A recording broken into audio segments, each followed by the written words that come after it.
இங்கேயும் கட்டிப்பிடி வைத்தியம் ஆரம்பிச்சுட்டாங்களா? அப்படி என்னதான்ப்பா நடக்குது செகண்ட் லவ் ஷோல? அப்படின்னு பார்க்கலாமா? எல்லாருக்குமே டேட் பண்ண ஆள் கிடைச்சாங்க. ஆனா பாவம் பாருங்களேன், ஒரு 2 ஆண் கண்டஸ்டன்ட்ஸ்க்கு மட்டும் டேட் பண்றதுக்கு ஆள் கிடைக்கல. அதாவது பெண் போட்டியாளர்கள் இவங்க 2 பேரும் சூஸ் பண்ணல. ஒண்ணு தேஜஸ், இன்னொன்னு அபித். வெறும் வாய்ஸ வச்சு இவங்க வந்து டேட் பண்றதுக்கு ஆட்கள சூஸ் பண்ணாங்க. அதுல மிஸ் ஆன 2 ஆண் மகன்கள் அப்படின்னு பார்த்தா தேஜஸும், அபிதும். தேஜஸ யாரும் சூஸ் பண்ணாம போனதுக்கான ரீசன் பார்த்தீங்கன்னா, அவருடைய ஆக்சென்ட். தமிழ் ஆக்சென்ட் நெறைய பேருக்கு பிடிக்கல. பார்த்த உடனே வந்து அது கேட்ட உடனே வந்து அது சீன் போடுறாரோ அப்படின்னு நெனச்சுட்டாங்க. செகண்ட் பார்த்தீங்கன்னா, அபித். இவரு ஒரு பாக்ஸர் போல இருக்கு. இவர வந்து 2 பேர் சூஸ் பண்ணணும்னு நெனச்சாங்களாம். 2 பெண்கள். பிரியங்கா அண்ட் நேஹா. இவங்க 2 பேரும் அவர வந்து சூஸ் பண்ண நெனச்சேன் அப்படின்ற மாரி சொன்னாங்க. பட் ஸ்டில் வந்து அவரோட நேம் கரெக்ட்டா கிடைக்கலையாம். அதனால நேஹாக்கு வந்து அவர் நேம் மறந்து போச்சாம். அதனால சூஸ் பண்ணல அப்படின்ற மாரி சொன்னாங்க. ஸோ இதனால இவங்க 2 பேருக்கும் அந்த ஃபர்ஸ்ட் டேட், பிளைண்ட் டேட் பண்ற வாய்ப்பு கிடைக்காம போயிடுச்சு. ஸோ இப்ப ஸ்ருதிகா உள்ள வந்திருக்காங்க. இப்ப ஸ்ருதிகா கேட்குறாங்க, தேஜஸ் அண்ட் அபித் இவங்க 2 பேர பத்தி என்ன இப்ப நினைக்கிறீங்க? ஏன்னா ஒன் டே அவங்க வந்து வீட்ல ஸ்பெண்ட் பண்ணிட்டாங்க போல இருக்கு. ஸோ என்ன நினைக்கிறீங்க? அப்படின்னு கேட்டதுக்கு நெறையா பெண் போட்டியாளர்கள் என்ன சொன்னாங்கன்னா, அவரோட ஆக்சென்ட்ட வச்சு நாங்க தப்பா புரிஞ்சுக்கிட்டோம்.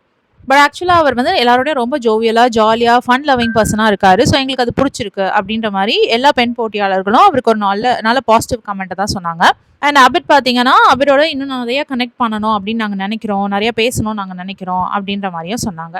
ஆனா தேஜஸ் அவர்களோட கான்ஃபிடன்ஸ கண்டிப்பா பாராட்டணும். அவர் சொன்ன விஷயம் என்னன்னா, என்னோட பிசிக்க காட்டாம வெறும் ஷேடோ வச்சு காமிச்சு சூஸ் பண்ண சொன்னாங்கல்ல. அதனால மேபி ரிஜெக்ஷன் நடந்திருக்கலாம். பட் எனக்கு கான்ஃபிடன்ஸ் இருக்கு. நான் போய் எல்லார்கிட்டயும் பேச ஆரம்பிச்சேன்னா, எல்லாருக்குமே என்ன ரொம்ப புடிச்சிரும் அப்படின்ற மாரி அவர் சொன்னாரு. அவர பார்த்தா வந்து எல்லாருக்கும் பிடிக்கும் அப்படின்ற மாரி அவர் வந்து விளக்கமா சொன்னாரு. அவருடைய கருத்துக்கு ஏற்றாற்போல் தான் எல்லா பெண்களுமே வந்து ஃபீட்பேக் குடுத்தாங்க தேஜஸ பத்தி. இப்ப ஸ்ருதிகா வந்து தேஜஸ் கிட்ட கேட்டாங்க, இருக்கிற பெண் போட்டியாளர்கள்ல வந்து உங்களுக்கு கனெக்ட் ஆகுற பெர்சன் யாரு அப்படின்னு கேட்டாங்க. அதுக்கு தேஜஸ் வந்து ஃபர்ஸ்ட் மோனிஷாவ சொன்னாரு. மோனிஷா கண்ணு ரொம்ப அழகா இருக்கு. ரொம்ப காமான பெர்சனா இருக்காங்க. ஆனா வந்துட்டு அவங்கள ஆல்ரெடி வந்து வெக்கேக்கு புடிச்சிருக்கிறதுனால, நான் வந்து விட்டு குடுத்துர்றேன். அந்த ப்ரோ கோட் இருக்கிறதுனால நான் அவரோட லவ்வ நான் டிஸ்டர்ப் பண்ண விரும்பல அப்படின்ற மாரி சொல்லிட்டாரு.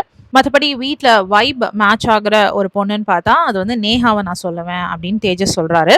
நேஹா என்ன மாரியே இருக்காங்க, என்ன மாரியே யோசிக்கிறாங்க அப்படின்ற மாரி விஷயங்கள அவர் ஷேர் பண்ணாரு. ஸோ நேஹா கூட நான் ரொம்ப கனெக்ட் பண்ண விரும்புறேன் அப்படின்றதையும் அவர் தெளிவா சொல்லியிருந்தாரு. அண்ட் மோர் ஓவர் நேஹாவ அவருக்கு வெளியில இருந்தே தெரியுமா. ஸோ நேஹாவும் சொன்னாங்க, நானும் அவர் கூட நெறைய பேசணும் அப்படின்னு நெனைக்கிறேன் அப்படின்னு சொன்னாங்க. அண்ட் அபிடுங்கிற ஒரு சைலண்டான ஆண் போட்டியாளரும் பார்த்தீங்கன்னா, எனக்கு நேஹாவ தான் பிடிச்சிருக்கு. அவங்களோட தான் நான் கனெக்ட் பண்ணணும்னு நெனைக்கிறேனோ அவரும் சொல்லியிருந்தாரு. பட் அந்த டாஸ்க் முடிஞ்ச கையோட பார்த்தீங்கன்னா, நேஹா அண்ட் தேஜஸ் இவங்க 2 பேரும் வந்து ரொம்ப க்ளோஸ் ஆயிட்டாங்க. எப்ப பார்த்தாலும் ஒண்ணா உட்காந்து பேசிட்டு இருந்தாங்க. இன்ஃபேக்ட் அது ஒரு டின்னர் டைம். ஸோ டின்னர் டைம்ல வந்து இவங்க 2 பேரும் மட்டும் மேல தனியா உட்காந்து பேசிட்டு இருக்காங்க. கீழ எல்லாரும் ஒண்ணா சேர்ந்து சந்தோஷமா சிரிச்சு பேசிட்டு இருக்காங்க மத்த போட்டியாளர்கள்லாம். அப்ப பார்த்தீங்கன்னா, தேஜஸ் வந்து சொல்றாரு, "ரொம்ப சத்தமா இருக்கு கைஸ். கொஞ்சம் சத்தம் குறைச்சு பேசுனீங்கன்னா நல்லா இருக்கும்." அப்படின்ற மாரி சொல்லிட்டு இருந்தாரு. ஸோ இங்க இருந்து எல்லா போட்டியாளர்களோட அட்டென்ஷனும் பார்த்தீங்கன்னா, நேஹா அண்ட் தேஜஸ் மேல திரும்புச்சு. அவங்க எல்லாருமே தேஜஸ் அண்ட் நேஹா இவங்க 2 பேரையும் வந்து ஷிப் பண்ணி வச்சு பேசிட்டு இருக்காங்க. அந்த டைம்ல வேணும்ட்டே தேஜஸ் ஒரு வேலை பண்றாரு. எல்லாருக்கும் முன்னாடி நான் வந்து கட்டி பிடிக்கணும் அப்படின்ற மாரி கட்டி பிடிச்சு கிஸ் குடுக்குறாரா என்னன்னு தெரியல. பட் கீழ இருந்து அசீம் சொல்லிட்டு இருக்காரு, "ஏய் அவங்க கட்டி பிடிச்சு கிஸ் எல்லாம் குடுக்குறாங்கப்பா" அப்படின்ற மாதிரி.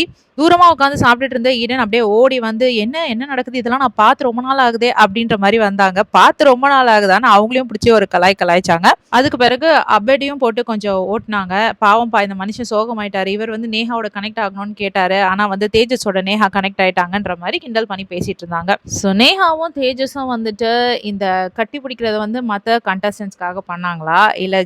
இல்ல இத சாக்கா வச்சு அவங்க 2 பேரும் கட்டி பிடிச்சுக்கிட்டாங்களா? அப்படின்றது தெரியல நமக்கு. ஸோ இதன் மூலமா அஃபிஷியலா ப்ரோகிராம்ல ஃபர்ஸ்ட் கட்டிப்பிடி வைத்தியம் நடந்திருக்குங்க. இன்னும் என்னெல்லாம் நம்ம பார்க்க காத்திருக்கோமோ தெரியல. அடுத்து பார்த்தீங்கன்னா, தினேஷ் அண்ட் வீணா. இவங்க 2 பேரும் வந்து ரொம்ப நல்லா செட் ஆயிருக்கிற மாரி தோணுது. அந்த பிளைண்ட் டேட்டும் பார்த்தீங்கன்னா, தினேஷ் அண்ட் வீணாக்குள்ள தான் நடந்தது. ஸோ அங்க இருந்தே 2 பேருக்குமே வந்து எல்லாமே செட் ஆகுற மாரி இருக்கு. ஒருத்தருக்கு ஒருத்தர் புடிச்சிருக்கு அப்படின்ற மாரி தான் பழகிட்டு இருக்காங்க. அதாவது அந்த வைப் மேட்ச் ஆகுது அப்படிங்கிற மாரி. அண்ட் வீணா ஸ்டைலிஷா இருக்கிறது தினேஷ்க்கு ரொம்ப புடிச்சிருக்கான் அப்டின்னும் அவர் சொல்லியிருந்தாரு. ஆனாலும் இந்த ஸ்பைஸ் ஜார் டாஸ்க்ல பார்த்தீங்கன்னா, தினேஷ் மோனிஷா அவர்களுக்கு வந்து ஒரு ஸ்பைஸ் எடுத்து நல்ல காம்ப்ளிமெண்ட் சொல்லி தான் வந்துட்டு அவங்களுக்கு குடுத்துட்டு வந்தாரு. அண்ட் மோரோவர் தினேஷ் இன்னொரு விஷயமும் சொன்னாரு. ஜஸ்ட் பிகாஸ் எனக்கு வீணாவ புடிச்சிருக்குன்ற காரணத்தினால, நான் எல்லா டாஸ்க்லயும் அவங்க பேர சொல்லணும்னு எந்த விதமான அவசியமும் கிடையாது. அது ஒரு நல்ல ரிலேஷன்ஷிப்க்கு அழகும் கிடையாது அப்படின்ற மாரி சொன்னாரு. இது மூலமா தினேஷ் சொல்றது என்னன்னா, எனக்கு வீணாவ ரொம்ப புடிச்சிருக்கு. நான் டாஸ்க்குக்காக அடுத்தவங்க பேர சொல்றதுனால நீங்கலாம் என்ன ஜட்ஜ் பண்ணாதீங்கப்பா அப்படின்னு அவர் வந்து ஒரு கன்ஃபெஸ் பண்ண மாரி தான் தெரிஞ்சுச்சு. அடுத்து பார்த்தீங்கன்னா, மோனிஷா அண்ட் வெக்கே ஜோடி. இவங்க 2 பேருக்குமே வந்து 2 பேரோடயும் நல்லா கனெக்ட் இருக்கிற மாரி தான் தெரியுது. 2 பேருக்கும் 2 பேரையும் புடிச்சிருக்கு. பட் ஸ்டில் வெக்கே என்ன சொல்றாருன்னா, இதான் ஃபர்ஸ்ட் டேட்டு. ஸோ வந்து நான் இன்னமும் வந்து டிசைட் பண்ணணும். இன்னமும் வந்து யோசிச்சுட்டு தான் இருக்கேன் அப்படின்ற மாரி சொல்றாரு. பட் மோனிஷாவுக்கு வந்து எனக்கு இவர ரொம்ப புடிச்சிருக்கு அப்படின்னு நெறைய இடத்துல சொல்றாங்க. ஆனா, டாஸ்க் ஒன்னொன்னுத்துலயும் மோனிஷா நேம் சொல்லல அப்படிங்கிற ஒரு காரணத்தினால, இவருக்கு என் மேல இன்ட்ரெஸ்ட் இல்ல போல இருக்கு அப்படின்ற மாரி மோனிஷாவே யோசிச்சு கொஞ்சம் கொஞ்சமா விலகி போறாங்க வெக்கேவ விட்டு அப்படின்னு கிளியரா தெரியுது. முக்கியமா இந்த ஜார் டாஸ்க் நடக்கும் பொழுது, வெக்கே வந்துட்டு அந்த ஜார் டாஸ்க்ல நம்ம பேர தான் சொல்லுவாரு அப்படின்னு மோனிஷா நெனச்சிருக்காங்க. ஸோ அது நடக்கல அப்படின்றப்போ அது வெக்கே வந்து ஆக்சுவலி பிரியங்காக்கு ஜார் எடுத்து வச்சாரு. ஸோ அதுவே கொஞ்சம் மோனிஷாக்கு கடுப்பாயிடுச்சு. ஸோ அங்கேயே அவங்க டிசைட் பண்ணிட்டாங்க. நான் வந்துட்டு வெக்கிக்கு தான் எதனா நல்ல விஷயமா சொல்லி ஜார் எடுத்து வைக்கணும்னு இருந்தேன். ஆனா எப்போ வந்து அவன் என் நேம சூஸ் பண்ணலையோ, நான் வந்து அவன் நேம சூஸ் பண்ணக்கூடாதுன்னு முடிவு எடுத்துட்டேன். நான் வந்து தினேஷ் நேம சூஸ் பண்ணேன் அப்படின்ற மாரி அவங்க சொன்னாங்க. ஸோ மொத்தத்துல வந்து பார்த்தீங்கன்னா, மோனிஷா வெக்கேவ வந்து பழி வாங்கியிருக்காங்க அவ்வளோதான். மத்தபடி அவங்களுக்கு வெக்கேவ தான் ரொம்ப பிடிச்சிருக்கு. அவங்க எப்படி எக்ஸ்பிரஸ் பண்றாங்களோ, அதே மாரி வெக்கியும் எக்ஸ்பிரஸ் பண்ணணும்னு அவங்க நெனைக்கிறாங்க. அண்ட் மோனிஷாவுடைய வாய்ஸ கேட்கும் பொழுது, பாவனி பேசுற மாரியே இருக்கு. இது எத்தன பேருக்கு தோணுச்சுன்னு தெரியல. பட் எனக்கு தோணுச்சு. ஸோ உங்களுக்கும் தோணுச்சுன்னா கமெண்ட் செக்ஷன்ல சொல்லுங்க. ஸோ இதுதான் செகண்ட் லவ் எபிசோட் 2ல நடந்த சுவாரஸ்யமான விஷயங்கள். உங்களுக்கு இந்த வீடியோ பிடிச்சதுன்னா, please like, share and subscribe. நாளைக்கு என்ன நடக்குது ஷோலன்னு பொறுத்திருந்து பார்க்கலாம். பாய்.